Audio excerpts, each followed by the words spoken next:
আসসালামু আলাইকুম। পৃথিবীর যে প্রান্ত থেকে দেখছেন, যেখান থেকে দেখছেন সবাইকে সালাম ও শুভেচ্ছা জানাচ্ছি। আসসালামু আলাইকুম। আজকে স্পেসিফিক্যালি পদ্মার ওপারের ২১টি জেলার ৫.৫ কোটি মানুষের কাছে আমি একটি অনুরোধ করতে চাই এবং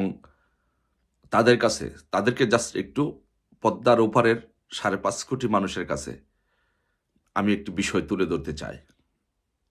যে আপনারা শুধু একবার চিন্তা করে দেখবেন যে আপনাদের জন্য আমাদের বঙ্গবন্ধু কন্যা শেখ হাসিনা আপনাদের জন্য, আপনাদেরকে ভালোবেসে আপনাদের জন্য কি করেছে, শুধু এইটুকু আপনারা একবার বিবেচনা করে দেখবেন।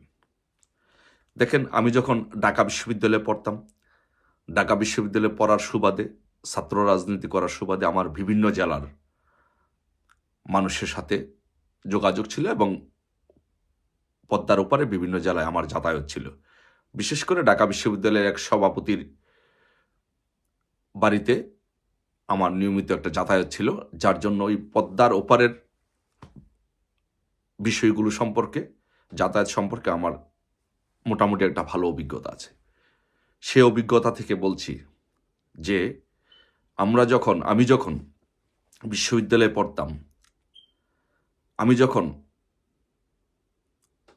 ওই পদ্মা পার হয়ে আমি যখন ওই এলাকায় যেতাম, কি অবর্ণনীয় কষ্ট। সকালে রওনা দিতাম ঢাকা বিশ্ববিদ্যালয় থেকে, পদ্মার এপারে গেলে ফেরি ওপারে, ফেরি নাই, কুয়াশা, এরকম কারণে সারাটা দিন লেগে যেত। রাতের বেলায় ওখানে যেতাম, টায়ার্ড লাগতো, ঘুমিয়ে পড়তাম। ওই দিন আর কিছু করা হতো না। পরের দিন সকালে উঠে টায়ার্ডনেস নিয়ে ঘুম থেকে উঠতে হতো। পরের দিন পর্যন্ত এই জার্নির এই ক্লান্তিটা দেহের মধ্যে থাকতো। তাহলে এই পদ্মাপাড়ের মানুষের কত বড় অবর্ণনীয় কষ্ট ছিল আপনারা একবার চিন্তা করে দেখেন। যে সেতুর আগে, এই পদ্মা সেতু হওয়ার আগে পদ্মার ওপারের মানুষের জীবনটাই যেন আটকে ছিল এই পদ্মা সেতুর কারণে। যে পদ্মা সেতু ছাড়া যেমন মানুষের জীবনটাই, পুরো পদ্মার ওপারের মানুষের জীবনই যেন আটকে ছিল। দেখেন, শীতের কুয়াশার কারণে শীতকালে পদ্মা সেতু ফেরি চলাচল বন্ধ ছিল। তীব্র ঝড়ের কারণে, স্রোতের কারণে বর্ষার সময় ফেরি চলাচল বন্ধ থাকত। শুকনো মৌসুমে ফেরি আটকা পড়ত। এই সমস্যাগুলোর কারণে অসুস্থ রোগী, গর্ভবতী মহিলা, তারপরে স্টুডেন্টরা যারা ভর্তি পরীক্ষা দিতে যেত, কাঁচা সবজির ট্রাক, চাকরির পরীক্ষা, বিদেশে যাত্রা, এই কাজগুলো, জনজীবনে এই গুরুত্বপূর্ণ কাজগুলো প্রায় অনিশ্চিত হয়ে পড়ত এই পদ্মা নদীর কারণে, এই পদ্মা সেতুটি না হওয়ার কারণে। এখন শেখের বেটি কি করে দিল? তার জীবনে সবচেয়ে বড় চ্যালেঞ্জ নিয়ে, রিস্ক নিয়ে, এই যেই ইনুসের কে আপনারা দু একজন যারা সমর্থন করেন, এই ইনুস এই পদ্মা সেতুর ফান্ডিং বন্ধ করে দিয়েছিল। শেখের বেটি সেই চ্যালেঞ্জ মোকাবেলা করে, ওয়ার্ল্ড ব্যাংকে চ্যালেঞ্জ করে নিজস্ব ফান্ডিংয়ে পদ্মা সেতু করে দিয়েছে আপনাদের জন্য। শেখের বেটি পারত না? একবার শুধু নিজেকে প্রশ্ন করে দেখেন। যদি মানুষ হন, আপনাদের যদি ন্যূনতম পরিমাণ মনুষ্যত্ব থাকে, তাহলে আপনারা একবার প্রশ্ন করে দেখেন যে আপনারা, শেখের বেটি তো পারত যে ওয়ার্ল্ড ব্যাংক পদ্মা সেতুর ফান্ড বন্ধ করে দিয়েছে, আমি এই পদ্মা সেতু করতে পারি না,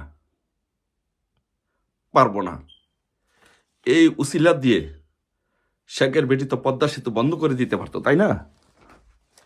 এই কারণে তো সে পদ্মা সেতুটা শেখের বেটি বন্ধ করে দিতে পারত,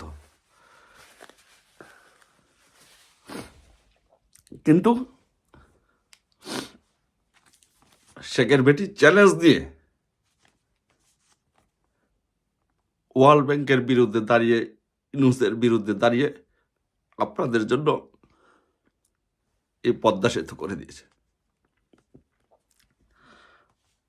তাহলে আপনারা ভেবে দেখেন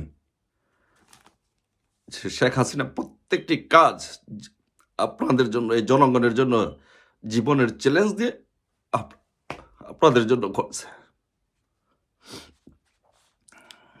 কিন্তু আপনারা কি করলেন একবার শুধু ভেবে দেখেন। যদি মানুষ হয়ে থাকেন জীবনে একবার নিজেকে একবার প্রশ্ন করুন।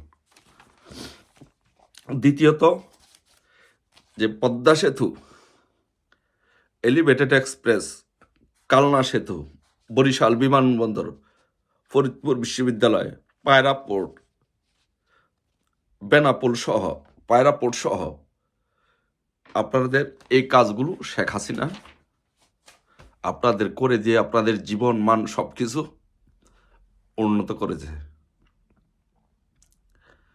এই কাজগুলো শেখ হাসিনা চ্যালেঞ্জ নিয়ে করেছে, না করলেও পারতেন। উনি রাষ্ট্রের উন্নয়ন করতে গিয়ে, দেশের উন্নয়ন করতে গিয়ে অনেক কিছুই করতে পারেন নাই। ইন্টারন্যাশনালি লবিং, এইগুলো অনেক কিছু করতে পারেন নাই। তাই আপনাদেরকে বলবো যে যদি মনে করেন শেখের বেটি আপনাদের জন্য কিছু করেছে, তাহলে শেখ হাসিনাকে আবার ফিরিয়ে নেন বাংলাদেশ। জয় বাংলা, জয় বঙ্গবন্ধু, শেখ হাসিনাতে আস্থা।